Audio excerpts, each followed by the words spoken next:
What's going on Facebook Live? As I promised, I said I was going to go live around 6:30 and go ahead and speak on about Mr. George Floyd. It's a difficult thing to deal with, man. I've had to pray for strength all day long, y'all. All day long. And like I said, I didn't really sleep much last night because I know it was over 800 people that sent me that video. And I know I spent time being with family and friends. And I waited till I got home, till I got settled down, and I watched it before I went to bed. And that just totally ruined my day. Before I get started, guys, and some of you all are new to my page or whatnot, a lot of you all know me by now. I don't bite my tongue on anything. I do get a lot of trolls from time to time that think otherwise. They say, well, hey, Deputy Woodard, why aren't you outraged? You don't know if I'm outraged or not, because evidently I am. I'm very pissed off. Hey, Deputy Woodard, you got a platform. Why don't you use it and stop sitting on the fence and start, if they're going to do this to us, why don't you do that to them? I'm not that kind of person. I don't fight fire with fire, and I don't bring hate into my page. I don't fight people with hate. But you need to talk to some of your fellow officers or whatever and tell them to stop killing people. People don't understand. Every cop, every police officer does not know every police officer. I don't know any of those police officers up there in Minneapolis. Okay, I know police officers in my department, and we have a lot of good officers that I work with. I haven't seen them do anything wrong, and then they're getting blamed because just because of the color of their skin. Well, just like today, one of them came to me and said, Woodard, I heard what happened. I saw the video, but I didn't do anything like that, and people, are attacking me and stuff like that, man. And I even showed them some of the video that happened today, and they were disgusted by it. So, I know people say things like, well, you're probably one of the ones who just stand around and do nothing when you see your coworker doing wrong. I have some very good coworkers. I can't speak for other people in other departments, but I can speak for Brian Woodard. These words coming out of this mouth is not any other department out there. I'm only speaking for myself. I'm speaking for Brian Woodard. Now, some people might like what I have to say, and some people might not. They might not like it, and that's okay, because you have a choice to whether you want to stay or turn the page. Now, I watched that video of Gregory Floyd, and it is hurtful. He should still be alive today. He should still be alive today. There shouldn't be any reason in the world why his mother and his family should have to bury him, because he should still be alive. Yes, I'm saying it. And I'm not really hurt as a black man. I'm not hurt as a businessman. I'm not even hurt as a policeman. I'm hurt on the inside from what I saw as a human. Just like Gregory Floyd, just like Mr. George Floyd. Mr. Floyd was human. A human being whose life was taken senselessly. Now, on this page, I have a lot of joy. I have a lot of happiness. I like to build that bridge between the community and law enforcement. But it's so hard when you have these stupid cops that get out there and mess it up for all of us. Mess it up for the ones who are actually out here trying to work and provide for their families and do their job. I wrote some of these words down from what I heard in the video. And I thought about this all day, from the words that were coming out George Floyd's mouth. I'm about to die. There was a man in the audience on the curb that was saying, man, look, y'all don't handle him that way, because I had a friend of mine, he died just like that when the police was doing this to him and doing that to him. And Mr. Floyd said the same things. Well, I'm about to die the same. He said that. He also said, I can't breathe. My face. Just get up. I can't breathe. Please, your knee is in my neck. And then to hear a grown man, knowing that he's helpless, call for his mother. Mama, mama. And some of you ladies who have children, you know how hard it is when you know your child is in need or if they're hurt and they're calling your name, and sometimes you might not get to them right away. It does something to you on the inside. He also said, my stomach hurts, my neck hurts, everything hurts. Look at the video. These are the words that are coming out of this man's mouth on the ground. Please, please, officer. Please, please. I can't breathe, officer. I believe his last words were, I cannot breathe. Do you know how hard it is to try to bring peace and love in a community when you still have a lot of rotten apples and bad apples? It is very hard. And I'm going to say it. Some people do not need to be in law enforcement. It's an embarrassment. But I'm not worried because God is going to deal with those. God is going to definitely deal with those. And then the crazy officer that's standing out there looking stupid in the middle of the street. Yes, I said it, looking stupid at the people. They're telling him, look what you're doing. You're hurting him. He can't breathe. And the thing that comes out of his mouth is, oh, well, that's what you shouldn't do. Don't do drugs. I don't care what kind of drugs this man was doing. I don't even know if he was actually on drugs or not. I don't care. But if he was on drugs, I don't care if he was doing crack. I don't care if he was shooting up. I don't care if he was even smoking weed or snorting cocaine. Does that mean that his life is worthless? No, it does not. Does that mean he's less of a person because he's made mistakes or he has something in the system? No, it does not. People act like they get so high and mighty that they forget where they come from. There's a lot of people who have crazy problems in their family too, like drug. I have them in my family. Do I have people who have smoked crack in my family? Yes, I have. Do I have people that smoke weed in my family? Yes, I have. Yes, I do. Do I have people who've had drug problems and alcohol problems or whatever problems? Yes, I'm saying that as also. I have that in my family as well too. But that does not mean that I sit there and I look down on them and thinking that their life is worthless and life is lesser than life that I have. Like their life is more, like my life is more important than them. No. Who do some of these people think they are? When they get in some of these high positions and they think they're doing well and they're making money and they wear a badge and whatever the case might be, some people are wearing it the wrong reasons because they forget where they come from. Our job is to serve and protect the community. That's what we're supposed to do. And a lot of people that get in these offices or get in these positions, they forget that. They act like their life is just petty.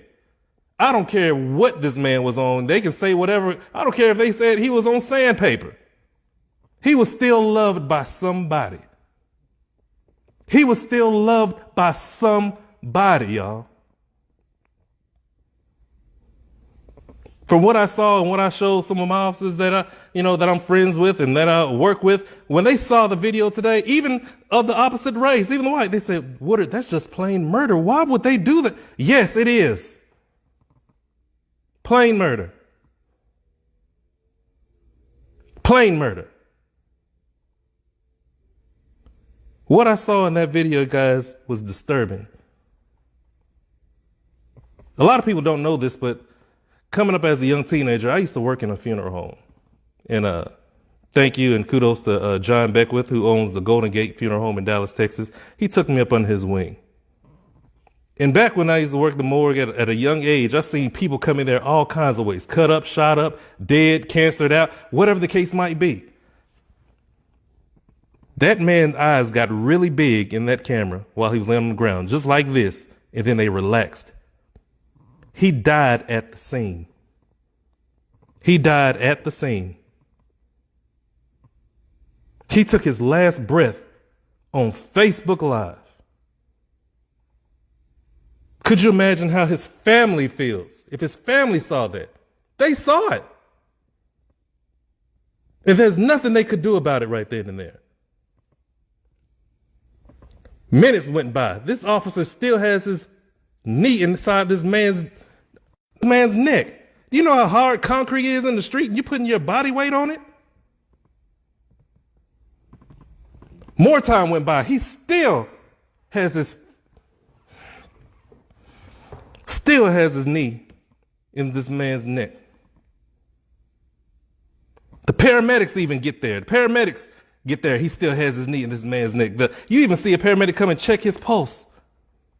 This officer's foot or knee is still in this man's neck, y'all. The only time he gets up is when they pick up his lifeless body. Death had already settled in and taken over. And of course, none of those people out there were doctors, because anybody knows, even if you die at some scenes, you still get pronounced dead at the hospital. A doctor has to pronounce you dead. I saw death right there, because I've seen death at a young age and as a police officer. But I've seen it first when I was younger. I know how death looks in the face. And what's so disturbing about it is there are people that wanted to help. Don't get me wrong. People on the sidewalk tell, hey, look at them. They're telling this officer, and you still have your dumb behind with your knee in this guy's neck while he's lifeless on the ground. So already gone. Death is already taken over. But it's sad that people wanted to go ahead and help and they couldn't. They could not help because they were afraid. That officer took his mace out. Hey, get back there. It's just like a spider catching his lunch. You better not come near it, or a dog getting his lunch. If you come near what the dog already has in his mouth, guess what? He's going to growl at you. I've seen a lot of stuff on Facebook. I've seen a lot of stuff in the street. I've dealt with a lot of stuff throughout my whole life, but I have never seen something so heinous just like that. So demonic. And like I said, I don't care what that man has done. When you have your hands behind your back and your face down, ladies and gentlemen, you can pass out and not wake up. We learned that in the academy. It's called positional asphyxiation. Positional asphyxia. For those who are police officers on this page, corrections officer, especially corrections, jailers, people who's working prisons, prison guards, you all learned about positional asphyxiation because I taught it. I ran the academy when I worked for the state jail. I used to be a correctional officer as well. We had a whole course talking about positional asphyxiation. Because when you're face down and your arms are behind your back, your chest, your rib cage, your lungs need to expand so you can breathe.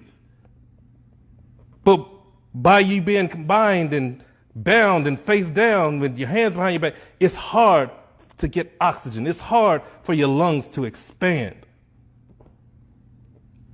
So one thing that we've always learned, well, and I've learned it myself, if you ever get a criminal, if you catch him, if you put him down and handcuff him and he's detained, roll him over to his side so positional asphyxiation will not occur. It says the same thing. Every book, if you get into combat with somebody or a fight, when you take him to the ground and place him on the ground, place hand restraints on him, which are handcuffs, roll him over to his side so positional asphyxiation will not occur. Even if he's combative or he's fighting or whatever the case might be, if you have care, custody, and control of that person, he's already restrained, roll him over to his side or put him on his behind so positional asphyxiation will not occur. Look it up. That's something that you should know. That's something that those officers should have known. Positional asphyxiation, there it is right there, guys. Google it. Is a form of asphyxia, which occurs when someone's position prevents the person from breathing adequately. Positional asphyxia may be a factor for people who die suddenly in a hogtie restraint, either by police or prisons or correctional officers, military or healthcare. That's one of the reasons why you don't see police officers and law enforcement agencies. Remember back in the day, they used to hog tie people, put their hands behind their back, and if they're combative, they tie their legs up behind their back with it too. You can't do that anymore because people kept passing away. It's called positional asphyxiation. Look it up. And the other part about it, you have officers there that know this. That makes it so bad for all of us. And you know this. And that crazy officer just standing there looking stupid knows this. And you think it's okay. It's not okay. All these officers out here trying their best to be all that they can be and work hard and take care of their family and have to come back and deal with this. And I say that because I deal with it. I'm not one of those kind of officers. I treat people with dignity and respect. And I do teach at the academy from time to time. And when I don't care what subject I teach at the academy, I tell the cadets all the time, remember, if there's anything that you must do or that you must not forget, is always remain humble, because there's somebody's mother you're dealing with, somebody's brother you're dealing with, somebody's uncle, somebody's cousin, somebody's son, somebody's daughter, whatever. Somebody loves that person who you're dealing with. It's important to be humble all the time. And it's sad that even when I was pulling people over from time to time, some people, they got relaxed when they saw me. I pulled a person over one time, oh, thank God it's you. That should tell you something. Well, this officer is going to do the right thing. I don't have anything to worry about. We've gotten to that point. Let me tell you all one quick thing. I had a similar situation in Dallas.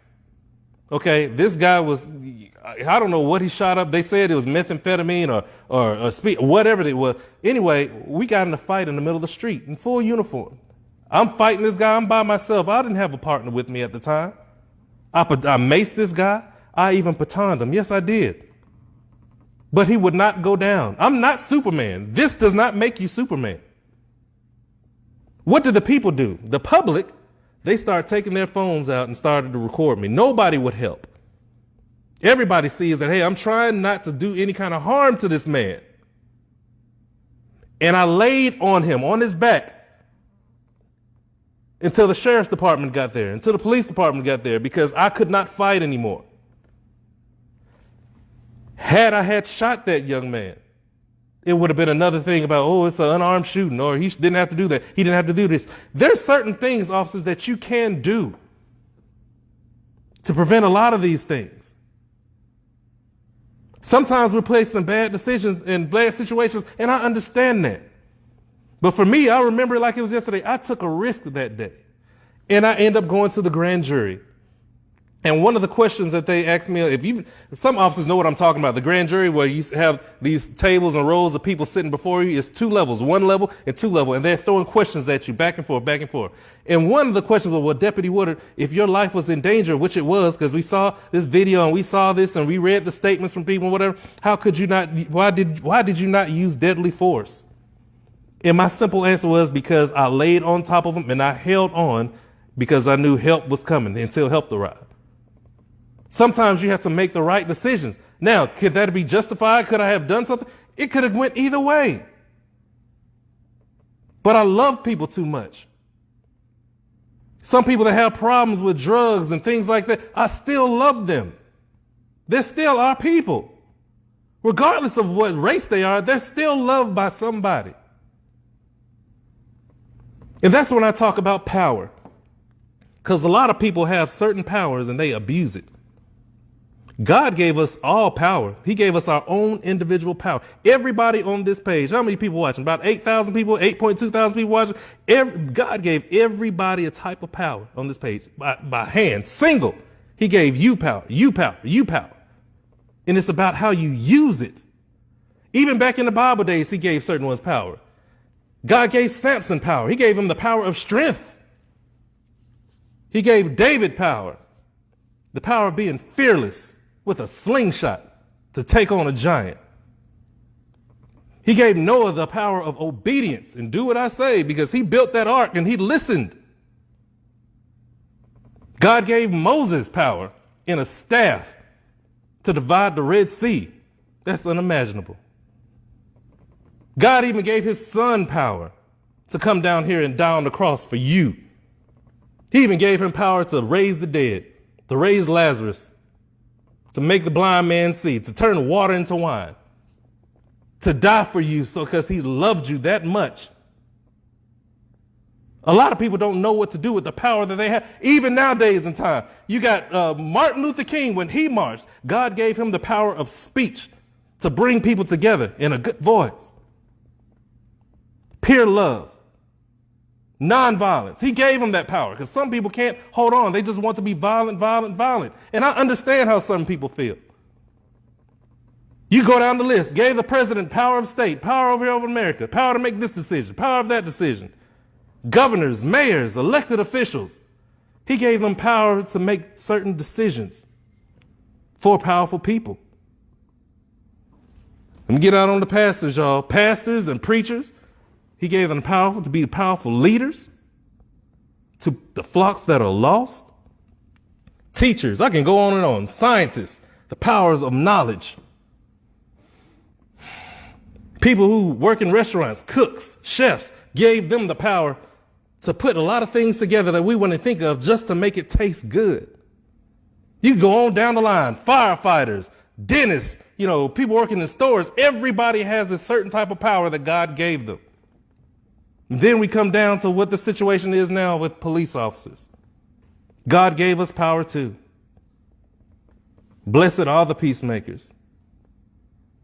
He gave us the power to not be afraid, but to put our life on the line. He also gave us the power of arrest and authority to keep people safe. But some of those powers that some of these officers have, they're abusing it. The kind of power that God gives each and every one of us, we could do two things, one or two things. We could either use it the way He intended us to use it, or we can abuse it. And when you abuse it, it causes people to hurt. It causes destruction. It causes sadness. It causes pain, because the power He gives you is powerful.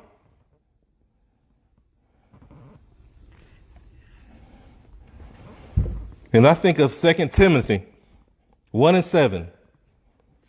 For God has not given us the spirit of fear, but the Lord has given us power. Gave us the power of love and the sound mind. A lot of people just don't understand that. I hate to see people abusing their power.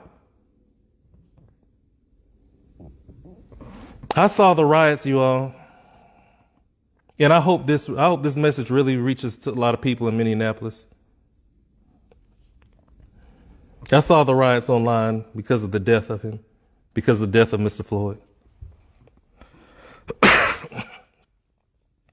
It's confusing. I've seen people throwing and smashing bricks on police cars, protesters throwing rocks and throwing bricks through squad car units, and people destroying property, and people making fire bombs. And you all listen, that is not the type of power that God gave you. He didn't give you that type of power. He did not give you the power of hate.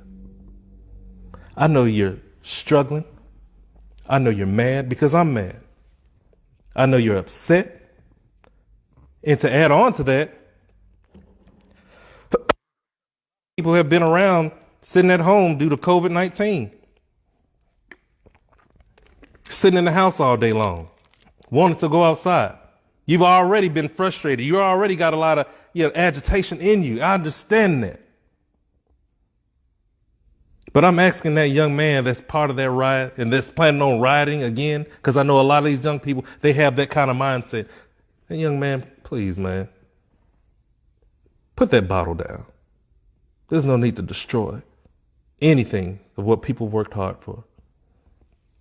That young lady with that spray can doing graffiti and spraying these police cars and things like that, put that can down, because it's not going to help the situation, you all. That's your community. To my brothers and sisters, don't destroy their own buildings. Don't destroy your own places of worship. Don't destroy your own stores. Don't destroy your community. Because when you bring hate into it, not only does it affect you, because you don't see it right now, but it affects other people. Prime example, now that you have rioted and let's say you destroyed everything, and you destroyed the stores, you destroyed this and destroyed that. Well, did you think about your senior citizens? Think about grandma. Grandma is a diabetic. She needs to go to the store to get her insulin so she can live. And she can't do that anymore because it's destroyed by looters and protesters and people acting crazy and destroying the businesses. She shouldn't have to suffer, y'all. There's single moms out there. Single moms are very powerful. They hold it together. They can make two ends meet from time to time. It's hard, but I know the struggle is real. But they still need clothes and diapers to feed their children, for food, and they need to clothe them and bathe them. They need soap. They need utilities. They need things that they have to get from the store to take care of their kids. But they won't be able to do that if you destroy your community. They will have to go way yonder to go to another store, or way yonder to go to get this. And some people don't have vehicles, y'all. Everybody is not blessed like everybody else. You're only hurting yourself. So I ask you guys, and there's a lot of celebrities that I know around that's been on my page before too, use your platform to help me bring love back. Because it's so hard to try to bring people together. Some people have positive platforms that they can use for the good. If God gave you that type of power, use it for the good. I've called out certain people that I know are good celebrities. I know it's not in scandals all the time. Just like when I said Ellen DeGeneres last time, use your platform to help these people. Steve Harvey, use your platform to help these young men and women. These are people who I'm calling out that do an excellent job, and I commend them. But it's times like this, we need to come together more than ever. Do not allow yourself to let the devil use you guys. Because if there's anybody frustrated, or if there's anybody that's hurting right now, or if there's anybody that's mad that needs us right now, is George Floyd's family. They need us. Don't get so caught up in rioting and getting frustrated and things like that, which I know that's the human part of you. Somebody's still sad back there. Somebody still needs you. Somebody still needs to be sad. They wish they had their child back. They wish they had their family member back. They don't have them anymore. They need us. There's some people out there that, like I said before, that really don't need to be police officers because they don't know what it feels like to serve. We can wear a badge all day long. But if you don't have a heart up under that badge, then you need to get out. This is not the career for you. You need to find something else to do because you're hurting us all. You're hurting us all. And you're hurting it for people like me that try hard to go ahead and try to help people, encourage people to overcome certain things like this. It makes it harder for me. And not only does it make it hard for me, I get challenged with it too, because I get hate mail because I'm a cop. I get this in there. I get this. Yeah, you just like that. No, I get all that. But if you don't have a heart up under this, this is not the career for you. And let me say this to some of these young folks out there. All cops are not the same, baby. All of us are not the same. I can't be blamed for what the other officer does or what another cop does. I can't be blamed for what a cop does way across the country, but I get blamed for it. I'm only human as well too, but all I can do is do the right thing. It shouldn't be to the point where we have to prove to you that, hey, we're the good guys. We need to start praying these demonic ones out. And for those of you all that feel that it's okay, it's just another, ain't nothing gonna happen, whatever, watch and see how God works. There are people on this page right now that have no idea how it feels to lose someone who you love so much.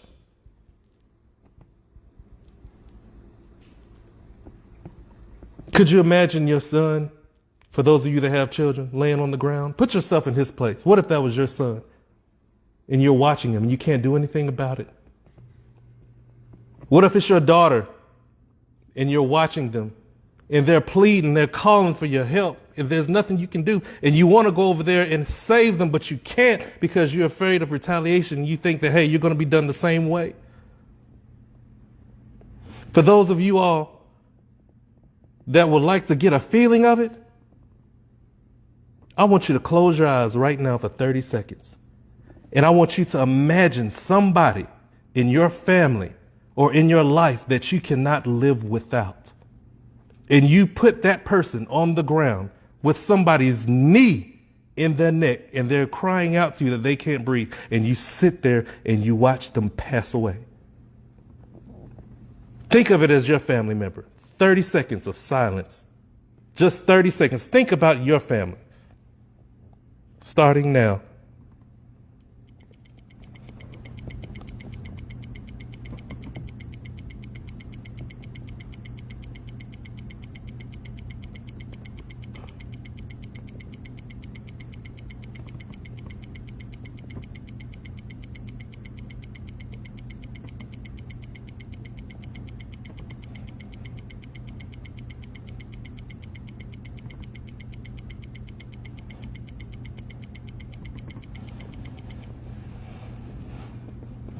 It's not fair and it's not right.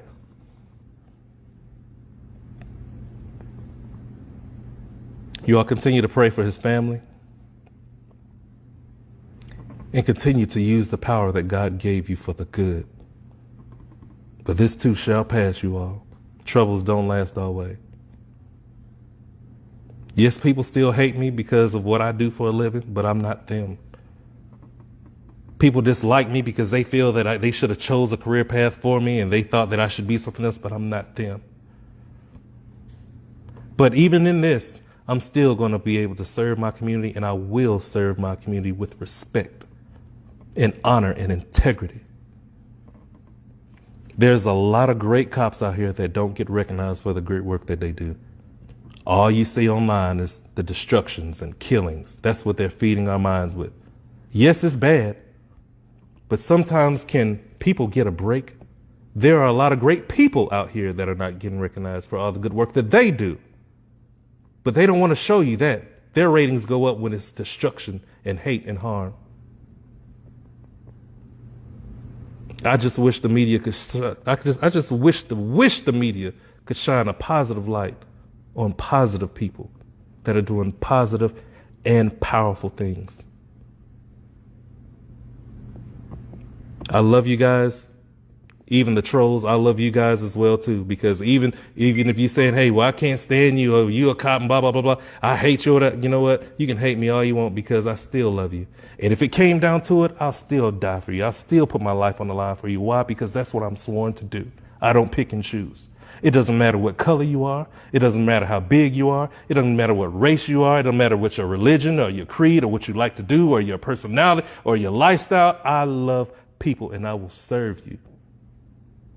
I took my oath seriously. That's why I always say I refuse to see hate live while love dies. I refuse to see hate live while love dies. I know the power that God gave me, and I know how to use it. Do you know how to use yours?